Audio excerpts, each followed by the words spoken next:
Wie bringst du es hin, dass deine Leserschaft immer noch weiter und weiter und weiter lesen will? Dass sie nicht das Buch zumachen und denken, irgendwie langweilig. Nein, das wollen wir auf keinen Fall. Wir wollen ein Buch, das man immer weiterlesen will. Kennst du das? Du sitzt auf der Couch, guckst eine Serie und dann ist sie fast zu Ende und du denkst, ja, eigentlich muss ich jetzt abwaschen, schlafen, weggehen, was auch immer. Aber nein, du musst unbedingt noch schnell gucken, wie es weitergeht und schwupps, schon bist du drin in der nächsten Folge. Und genauso machen wir das beim Schreiben.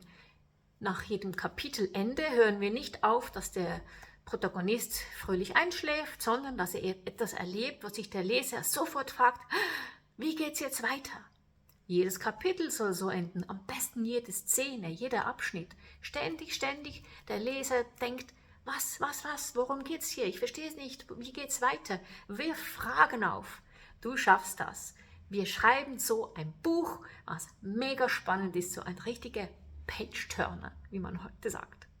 Bye, bye, bis morgen.